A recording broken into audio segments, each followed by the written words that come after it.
Kisah ini menceritakan tentang seorang pemuda yang dikucilkan, tapi dia tidak peduli karena yang terpenting adalah sang kekasih yang merupakan taman surga baginya. Tidak ada yang terlahir jahat, bahkan iblis sebenarnya adalah malaikat yang tersesat. Tapi terkadang ketika kau terjerumus ke neraka, satu-satunya jalan keluar adalah kita harus berani menerobos api tersebut. Kurang lebih begitulah yang dipikirkan oleh si pemuda yang terbangun dan mendapati diri di kediaman.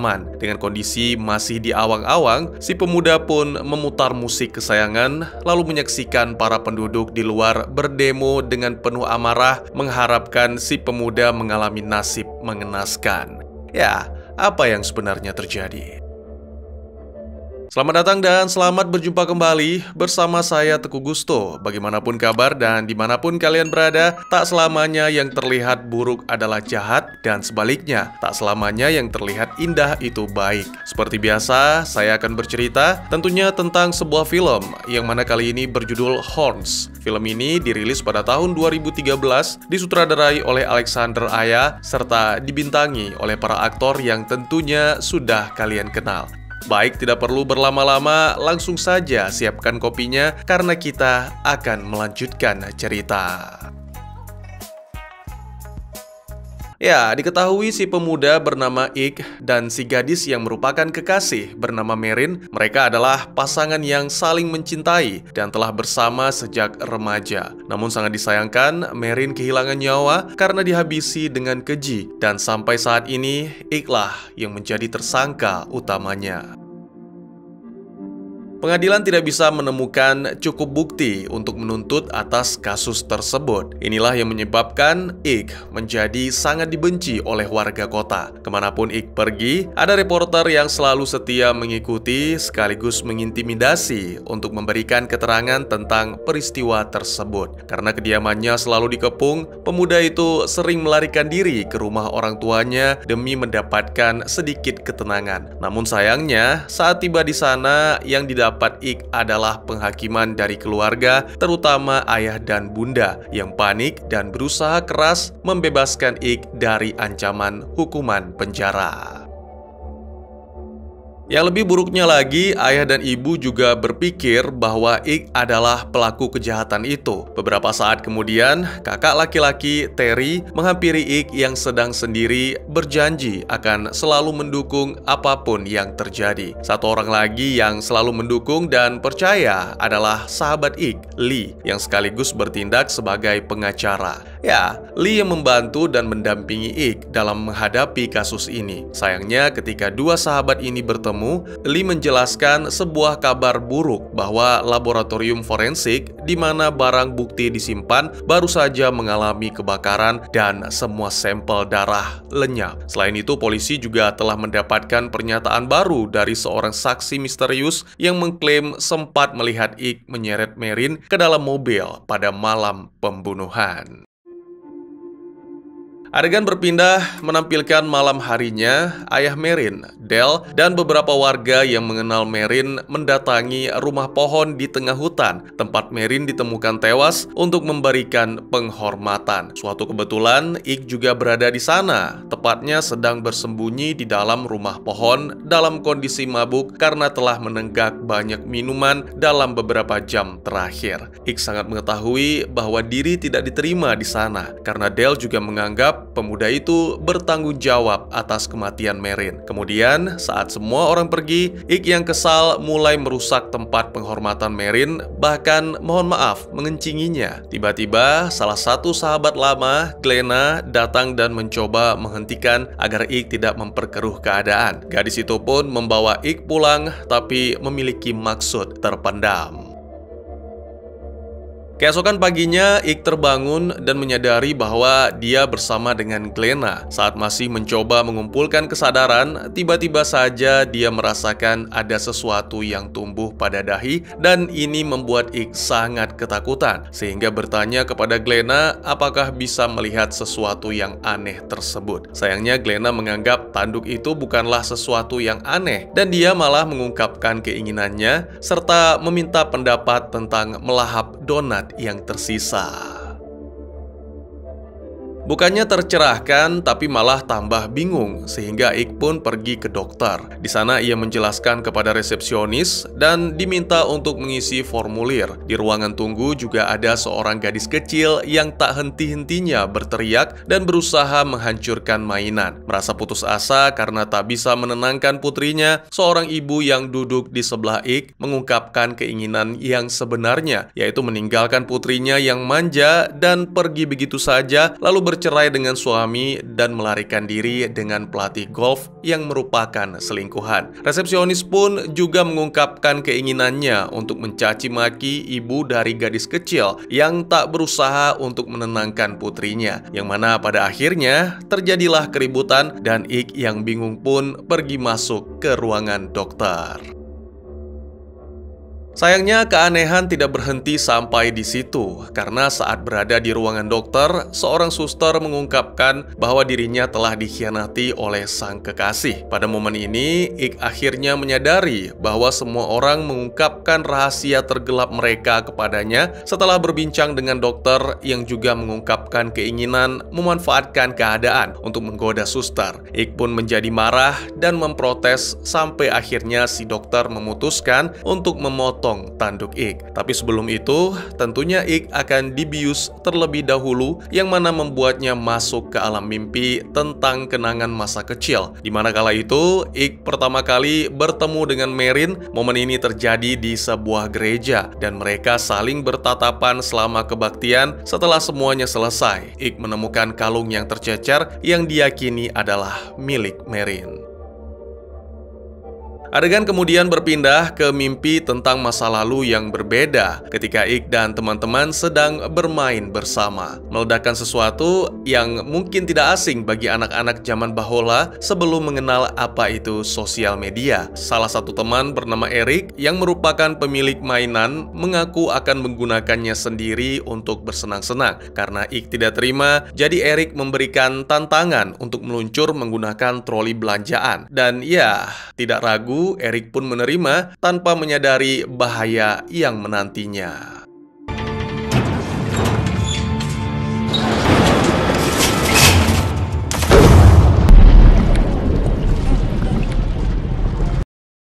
Di saat yang lain cuma melihat dengan cemas, bahkan termasuk Terry, sang kakak, Lee bergegas melompat dan entah bagaimana dia berhasil menyelamatkan Ik. Sore itu, Lee terlihat sedang memperbaiki salib Merin yang patah serta membicarakan tentang para gadis termasuk Merin dan juga Glenna. Mengaku suka kepada Merin, Lee pun berniat untuk mengembalikan sendiri salib itu. Namun Ik segera menghentikan niat tersebut, mengatakan dirinya yang akan mengembalikan. Dan sebagai gantinya, Ik memberikan peledak mainan kepada Lee. Adegan kemudian menampilkan momen di mana Ik mengembalikan kalung tersebut kepada Merin. Keduanya mengaku saling suka dan sejak saat itu pertemanan perlahan-lahan berubah menjadi lebih dekat dan keduanya pun seperti tak terpisahkan. Pada momen lainnya, Ik mengetahui bahwa ibu Merin meninggal dunia setahun sebelumnya akibat penyakit kanker yang diderita dan Merin baru saja pindah ke kota itu bersama sang ayah. Saat menjadi lebih dekat lagi, Ik membawa Merin ke tempat rahasia, sebuah rumah pohon yang menjadi tempatnya menyendiri. Segera tempat itu menjadi tempat favorit keduanya. Lalu saat efek obat biusnya berakhir, Ik menyadari bahwa tanduknya masih ada dengan pisau yang tertancap di sana, sementara dokter dan suster entah kemana. Tentu saja ini membuat Ik merasa amat kesal sehingga memutuskan untuk meminta bantuan pemuka agama setempat, yaitu Pastor Mold. Sayangnya pria itu malah merasa takut dan marah melihat tanduk Ik. Tanduk itu dianggap sebagai kutukan sehingga tidak ada yang bisa dilakukan dan berpikir bahwa ini merupakan hukuman Tuhan bagi Ik. Beberapa waktu kemudian Ik menemui Lee berharap mendapat bantuan, namun segera merasa terkejut karena Lee tidak bisa melihat tanduk tersebut. Ik kemudian menyimpulkan bahwa kemungkinan orang-orang baik tidak bisa melihat tanduknya. Ik kemudian kembali berkunjung ke rumah orang tua dan bertemu dengan sang ibu. Lagi-lagi Ik dibuat terkejut mengetahui tentang pikiran sang ibu yang mengatakan hal-hal buruk. Sang ibu mengaku lelah mendengar masalah-masalah Ik, dan saking tidak tahannya, ibu Ik malah sangat ingin bernyanyi, bahkan menahan nafas. Tentu saja ini membuat Ik sakit hati dan memutuskan untuk pergi. Selanjutnya, saat berjalan keluar, Ik secara kebetulan bertemu sang ayah, yang mana juga mengungkapkan tentang kebencian terhadap Ik atas apa yang dilakukan kepada Marin. Meskipun Ik mengaku tidak melakukan, ayah Ik tetap tidak percaya. Dan yang lebih mengejutkan lagi, ayah Ik mengaku sebagai dalang dari terbakarnya lab, yang mana itu harus ia lakukan untuk melindungi anaknya. Perasaan Ik hancur lebur mengetahui apa yang dipikirkan orang tuanya. Kini Ik pun berinisiatif menggunakan kemampuan untuk mencari tahu siapa yang melakukan kejahatan terhadap Marin. Segera Ik pun menuju ke bar menggunakan mobil, dan ya, masih diikuti oleh para wartawan. Muak dengan pelecehan yang seperti tak ada habisnya, Ik pun mengungkapkan ide menyarankan para jurnalis itu bertarung. Nanti pemenangnya akan mendapatkan kesempatan untuk melakukan wawancara secara eksklusif dengan Ik.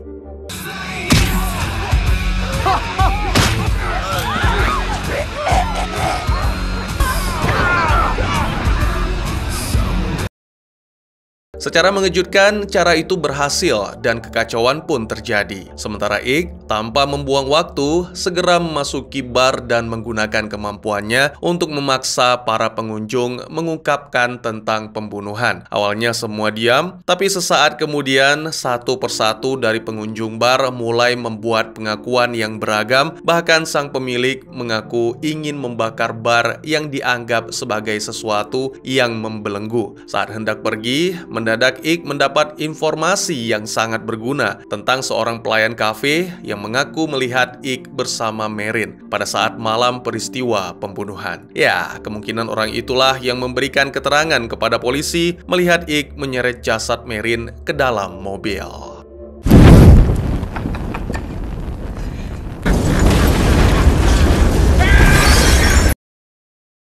Sementara bar mulai terbakar, pikiran Ik berfokus pada malam kejadian, di mana kala itu rencananya ia akan melamar sang kekasih. Hanya Lee dan Terry yang mengetahui tentang kejutan ini, dan mereka seharusnya muncul di bar untuk ikut merayakan. Namun sangat disayangkan, setelah semuanya disiapkan dan pasangan itu melakukan pertemuan, Marin malah mengungkapkan bahwa ia akan pindah ke Los Angeles dan menginginkan agar mereka mengakhiri hubungan dengan berbagai alasan, mulai dari jarak, keyakinan terhadap satu sama lain, sampai dengan orang ketiga.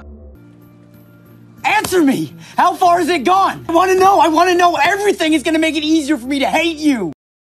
Keesokan paginya, Ik dibangunkan oleh dua orang petugas, dan salah satunya adalah seorang sahabat lama, Eric. Mereka bertanya kapan terakhir kali bertemu dengan Marin. Ini membuat Ik panik karena berpikir hal buruk telah menimpa sang kekasih. Segera Ik pun merasa bersalah karena pertengkaran tadi malam, sampai-sampai secara tidak sengaja mengakui bahwa semua itu adalah kesalahannya. Hal inilah yang membuat Ik ditangkap. Kata-kata yang diucapkan dianggap polisi sebagai pengakuan atas kejahatan, dan Ik pun segera berstatus tersangka.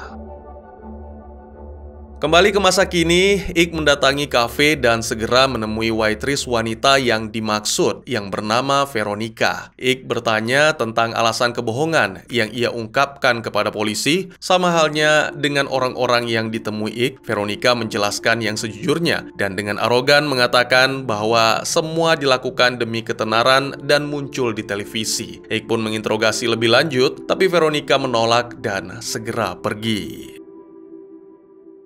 Setelah mengetahui kebenaran ini, beberapa waktu kemudian, Ik menemui Terry di sebuah restoran atau kafe di mana Terry tampil sebagai musisi yang membuat semua pengunjung kagum. Ik mengungkapkan bahwa kini dia telah mengetahui saksi misterius dan ingin Terry ke kantor polisi untuk membantu memberikan pernyataan. Namun Terry mengungkapkan sesuatu yang mengejutkan, mengaku bahwa malam itu dia sebenarnya mengantar Marin pulang.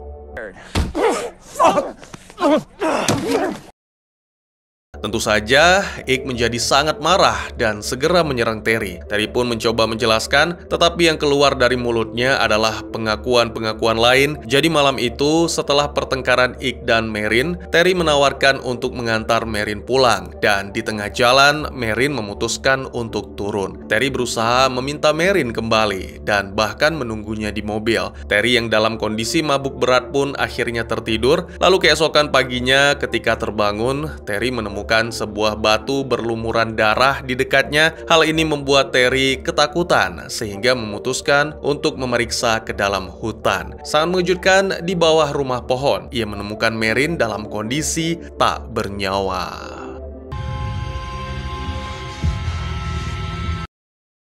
Terry sangat terpukul, tapi lebih mengkhawatirkan dirinya sendiri yang mungkin akan dicap sebagai tersangka. Oleh karena itu, untuk menghindari hal ini, Terry memusnahkan semua bukti yang menghubungkannya dengan kematian Marin. Selain itu, Terry juga memutuskan untuk merahasiakan hal ini dari siapapun. Tentu saja ini membuat Ike sangat kecewa, karena seharusnya sebagai saudara, Terry tidak menyembunyikan informasi penting yang dapat membersihkan nama Ike. Saat perkelahian semakin brutal, Eric dan mitranya Wallace datang dan segera menghentikan menangkap Ike karena telah membuat keributan. Keesokan harinya, lagi-lagi Lee membantu sehingga Ike pun dibebaskan. Namun ada sesuatu yang terungkap ketika Ike menyadari Lee mengenakan kalung salib Marin. Ini membuat Ike menyadari bahwa orang ketiga yang dimaksud adalah Lee, dan itulah sebabnya Marin ingin mengakhiri hubungan dengan Ike.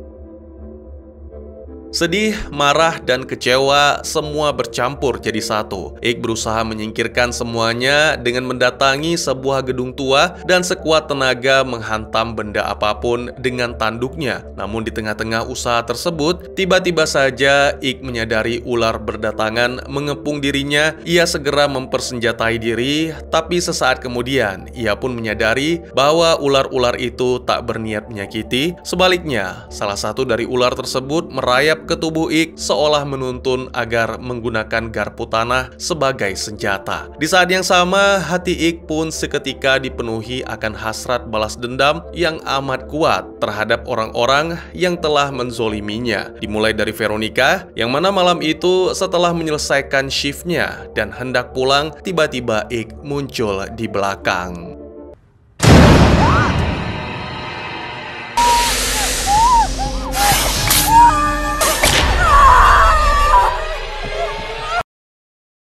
Selanjutnya, Ike pergi ke rumah keluarganya untuk menghukum Terry. Setibanya di sana, Ike memergoki Terry sedang mengkonsumsi berbagai macam zat terlarang. Lalu Ike pun menggunakan kemampuannya untuk mempengaruhi Terry menelan semua zat itu sekaligus. Tujuan utama Ike bukanlah menghabisi Terry, tapi membuatnya koma dan menderita seperti Marin.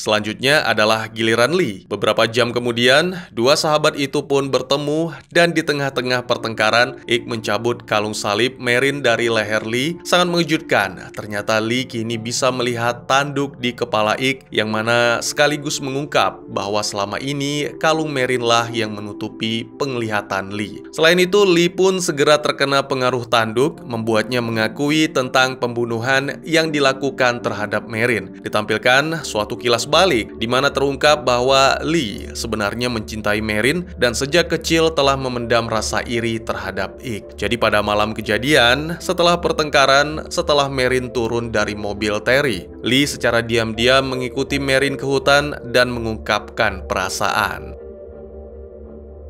Ternyata selama ini Lee salah mengira setiap tatapan Marin yang dikira cinta. Padahal sebenarnya Marin hanya mencintai Ike lebih dari siapapun. Lee kemudian tetap memaksakan sampai akhirnya lepas kendali dan akhirnya menghantam Marin dengan batu, merampas kalung salib, lalu terakhir membuat seolah-olah Terry lah yang melakukan semua kejahatan tersebut.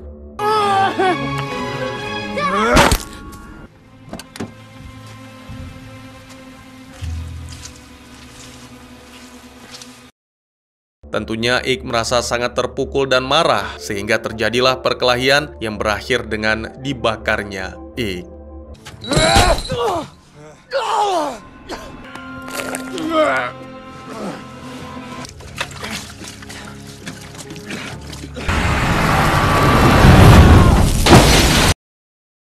Lee kemudian kembali ke kota, mengklaim bahwa Ik telah mengakui kesalahan dan memutuskan untuk mengakhiri segalanya. Tanpa sepengetahuan Lee, ternyata tanduk-tanduk yang tumbuh menyelamatkan Ik dari api, meskipun mengalami luka bakar yang cukup parah. Lalu Ik pun mulai berjalan. Tujuan pertamanya adalah rumah Marin untuk menemui Del, mengatakan bahwa dirinya tak bersalah, tapi tidak menyebutkan siapa pembunuhnya, karena tak bisa membiarkan Del melakukan balas dendam. Selain itu, Ik juga menyerahkan kalung salib kesayangan Marin kepada Del, yang mana itu ditolak karena merasa Ik lebih membutuhkannya. Lalu ketika mengenakan, seketika secara ajaib, tubuh Ik kembali normal, bahkan tanduknya pun lenyap. Melihat hal ini, ayah Marin memberikan sebuah kunci untuk membuka kotak rahasia Marin. Kotak tersebut berada di rumah pohon, di mana di dalamnya Ik menemukan surat dari Marin yang isinya ditulis dengan sandi Morse. Pada intinya, surat itu mengungkapkan semua isi hati Marin, mulai dari perasaan hingga tentang lamaran. Ya, Marin sebenarnya telah mengetahui bahwa Ik hendak melamarnya, namun Marin menolak karena kanker turunan yang diderita. Jadi Marin berpura-pura telah menjalin hubungan dengan pemuda lain agar Ik menjauhinya. Selanjutnya, Ik mengunjungi Terry yang kini dirawat di rumah sakit. Saat Terry terbangun, Ik menjelaskan bahwa Lee lah dalang dibalik semua ini. Terry cukup terkejut karena selama ini menganggap Lee orang baik. Sang kakak memang menawarkan bantuan untuk membalas dendam, tapi Ik sadar Terry tidak akan mampu. Oleh karena itu, Ik meminta Terry menjaga ayah dan ibu karena mungkin saja ini adalah pertemuan mereka yang terakhir. Ik kemudian mendatangi Lee, yang tentu saja itu membuat Lee terkejut. Namun Ik mengungkapkan bahwa dirinya tak ingin lagi ada kekerasan dan mengajak Lee untuk berjalan menuju hutan, tempat di mana Marin menghembuskan nafas terakhir. Ik meminta agar Lee mengakui semua kejahatan yang dilakukan, dengan begitu semuanya selesai. Lee menolak dan akhirnya kembali terjadi keributan yang bahkan juga melibatkan Eric yang ternyata dibawa oleh Terry.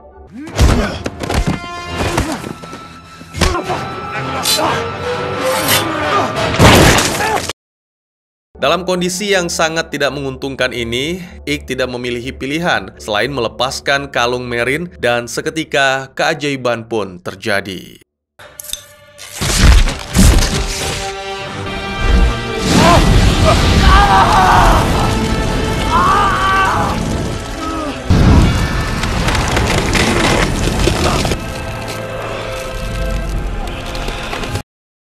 Dimulai dari kemunculan sayap sampai dengan perubahan menjadi iblis dengan tanduk besar dan tubuh yang menyala. Lee yang ketakutan melancarkan beberapa serangan dengan garpu tanah, tapi Ik tetap berdiri dan akhirnya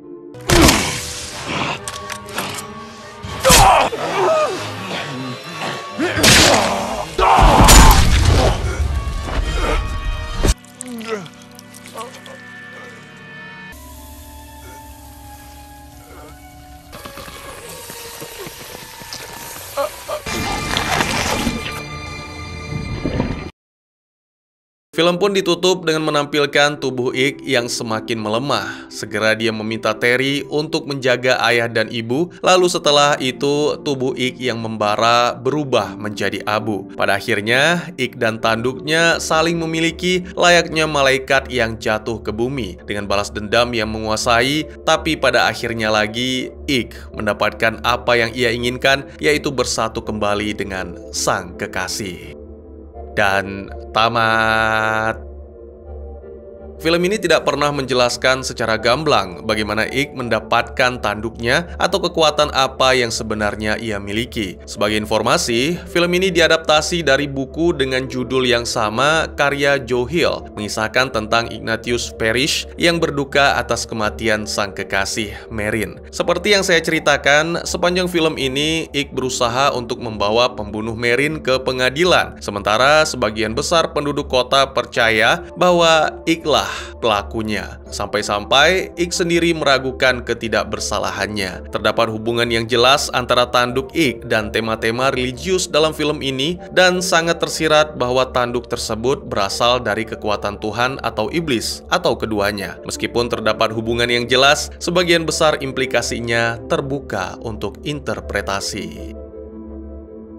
Pada suatu momen, Ik yang mabuk merasa marah dan kesal atas apa yang menimpa sehingga mengencingi tempat penghormatan untuk Merin. Kemudian dia mendapat tanduk keesokan paginya. Dengan demikian, film menceritakan bahwa Ik mendapatkan tanduk itu sebagai hukuman atas tindakan berdosanya tadi malam. Tapi, jika diperhatikan lagi, ini tampaknya harga yang terlalu mahal untuk pelanggaran yang dilakukan. Akan jauh lebih proporsional jika menafsirkan tanduk tersebut sebagai hukuman atas pembunuhan Merin. Tetapi lagi, interpretasi ini juga tidak sesuai karena Ik kemudian dinyatakan tidak bersalah atas kejahatan tersebut. Akhirnya, hanya ada satu interpretasi yang menurut saya masuk akal, yaitu Ik mendapatkan tanduknya sebagai akibat dari kehilangan iman terhadap Tuhan.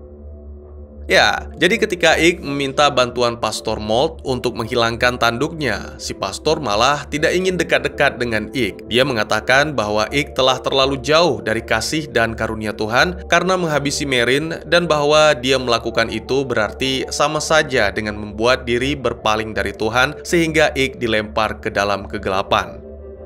Karena Ik jelas tidak membunuh Merin, penjelasan pastor mengenai tanduk lagi-lagi tidak masuk akal. Penjelasan tersebut lebih masuk akal jika dikaitkan dengan tindakan penodaan yang dilakukan oleh Ik dengan menghancurkan monumen Merin, menghancurkan patung salah satu figur penting, dan bahkan mengutuk Tuhan. Ik menjauhkan dirinya dari kasih dan karunia Tuhan, tindakan yang biasanya pantas mendapat hukuman berat. Hubungan ini sangat menyeratkan bahwa tanduk tersebut adalah akibat dari kurangnya iman. Namun tidak jelas apakah tanduk tersebut berasal dari kekuatan jahat seperti iblis atau Tuhan. Mengingat kalung Merin adalah salib yang tampaknya menangkal efek tanduk bahkan bagi Ik sendiri. Jadi ini membuat saya berpikir bahwa tanduk itu berasal dari iblis.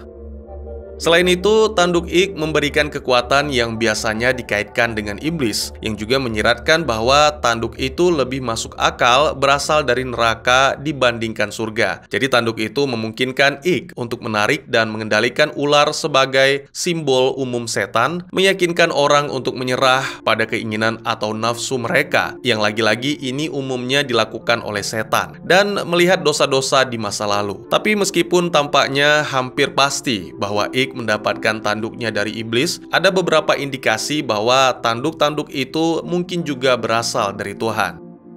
Jadi, terlepas dari bukti yang bertentangan, Ik akhirnya memutuskan bahwa tanduknya adalah berkah, bukan kutukan, menyiratkan bahwa tanduk-tanduk itu bersumber dari Tuhan. Hal ini semakin diperkuat bahwa Ik juga menggunakan kekuatannya untuk memenuhi beberapa peran yang biasanya dikaitkan dengan Tuhan, seperti menghakimi orang yang bersalah, termasuk Veronica atas kebohongannya, saudara Ik, Terry yang pengecut, dan akhirnya sahabat Ik, Lee, atas perlakuan tak senonoh dan pembunuhan terhadap Merin. Oleh karena itu, terlepas dari sifat tanduk yang tampaknya jahat, tanduk-tanduk itu juga memiliki hubungan dengan ilahi. Ik menggunakan tanduknya untuk menjadi hakim bagi jiwa-jiwa berdosa, membalas dendam kepada yang jahat, serta juga penyelamatan. Dengan cara ini, Ik melambangkan berbagai atribut tidak hanya dari iblis, tapi juga Tuhan, yang pada akhirnya berarti tanduk itu sebenarnya adalah kutukan dan berkah. Pada dasarnya merupakan gabungan dari dua kekuatan tersebut.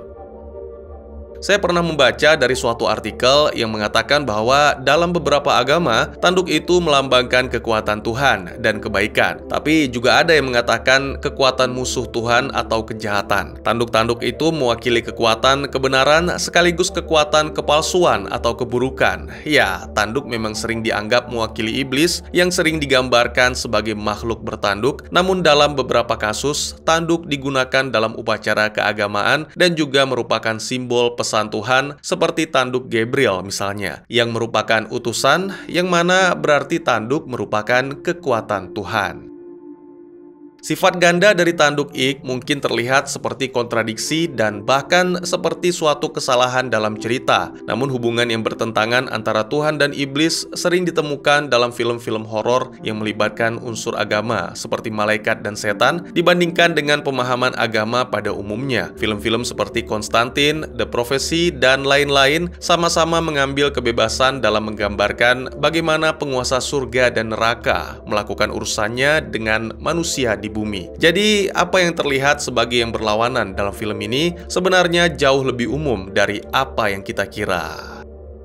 Mungkin segitu saja teman-teman. Terima kasih buat yang sudah menyaksikan. Silahkan memberikan komentar, bertanya, ataupun merequest kira-kira film apa yang menarik untuk dibahas. Bisa lewat kolom komentar, atau buat yang malu-malu bisa via DM ke Instagram saya di @tekugusto. Insya Allah pasti akan dibaca. Mari kita jadikan kolom komentar sebagai sarana penambah wawasan dan menciptakan jalinan persaudaraan, bukan malah menjadikannya sebagai tempat pembulian sehingga menciptakan permusuhan.